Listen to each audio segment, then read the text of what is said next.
Welcome to This Explainer. Today, we're doing something a little different, stepping into a really special space.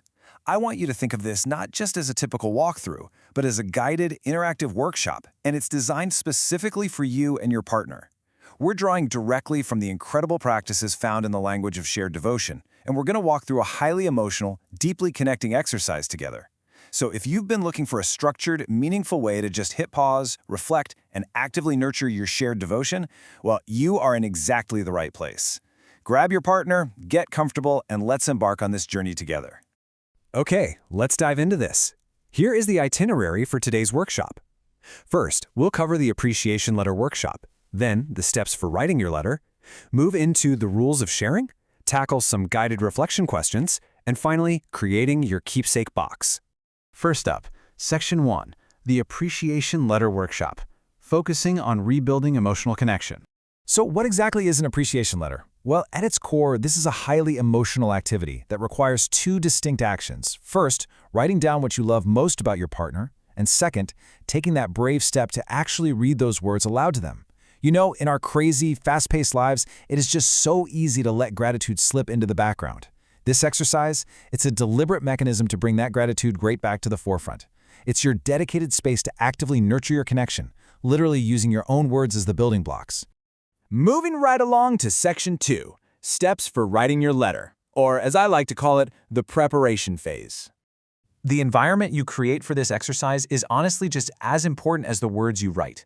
So step 1, you need to separate, independently. You want to be in your own physical and mental space for this. Step 2, you absolutely must set aside 20 quiet minutes. Treat these 20 minutes as a sacred, vital investment in your relationship. That means no phones, zero distractions, just completely focused time. And step 3, use that quiet time to write a truly heartfelt letter. You are giving your partner the ultimate gift, your undivided attention and your deepest appreciation. And here is your magic target number 10. The prompt from our source material is super specific on this. Your goal is to write down exactly 10 things you appreciate about the person sitting across from you. Not 5, not 15, exactly 10. Having a concrete number like that really forces you to dig a little deeper. You'll find the first 3 or 4 might come pretty easily, but reaching 10, that requires you to genuinely scan through your shared history. And no, writing "you always take out the trash" definitely doesn't count for all 10. You really need to pay attention to those beautiful, specific details of your relationship that you might normally overlook day to day. Now, what's really interesting about this slide is the key distinction it makes about how you write these 10 items. You aren't just listing out broad qualities here. Instead of saying something generic like, "I love that you're kind," you want to anchor your appreciation in very specific moments and memories. Describe that time they stayed up late to help you prep for a stressful presentation, or the way they literally always remember to buy your favorite coffee.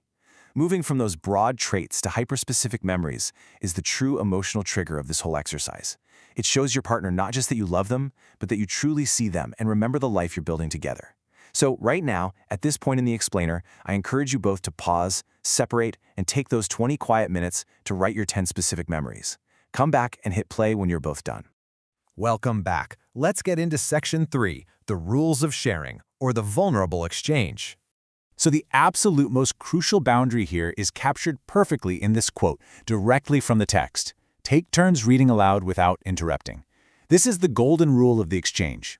When your partner is reading their letter to you, your one and only job is to just listen and receive their words. No interjecting, no deflecting the compliments because you feel shy, and please, no joking around to break the tension. By providing a completely uninterrupted space, you are allowing the vulnerability of that letter to truly resonate. It honors the 20 minutes of effort they just put in. So decide who's going to go first, take a deep breath, and share your letters now. All right, moving into Section 4, Guided Reflection Questions, where we unpack the experience. Here is your first prompt. What surprised you about what your partner wrote? You know, often the things we value most about ourselves aren't actually the exact same things our partner values most about us. Did they mention a tiny, seemingly insignificant moment that you had completely forgotten about, but that clearly meant the world to them? Treat this like a prompt card right on your screen. Go ahead, pause the explainer again, and discuss any unexpected, beautiful takeaways you both just heard. And here is your second reflection question. Out of the 10 specific things your partner listed, which appreciation meant the most to you and why? I strongly urge you to dig really deeply into this one. Tell your partner exactly why that specific memory or moment landed so powerfully in your heart. Was it because it made you feel incredibly safe? Or maybe it acknowledged a quiet sacrifice you made? Sharing the why behind your reaction completely reinforces the emotional connection you've just built. Take a moment to share this with each other right now. And this brilliantly illustrates our final segment, Section 5, Creating Your Keepsake Box and Preserving the Devotion. The guidance here is super simple, but honestly profound. Keep the letters in a shared keepsake box. Don't just leave them folded up in some random notebook or tossed in a messy desk drawer. The physical act of dedicating a specific box or container just for these letters, it literally transforms the paper you just wrote on into a tangible, permanent symbol of your shared devotion. It honors the time, the intense vulnerability, and those specific memories you just exchanged, basically giving them a permanent, safe home in your household. Which brings us to the ultimate purpose of this entire workshop, perfectly summarized in this final question. When the hard days come, will you have this shared devotion to look back on? Because let's be totally honest with each other. Hard days will inevitably come in any relationship. There will absolutely be seasons of stress, misunderstanding, and distance. But by doing this exercise today, you've just created an emotional anchor. When those really tough times hit, you now have a box filled with undeniable proof of your love, written in your own handwriting, completely filled with specific memories, ready to be reopened and revisited. So I'll leave you with this provocative thought. What other memories will you intentionally capture today to ensure your shared devotion absolutely outlasts whatever tomorrow might bring? Thank you so much for joining me in this explainer workshop, and hey, take care of each other.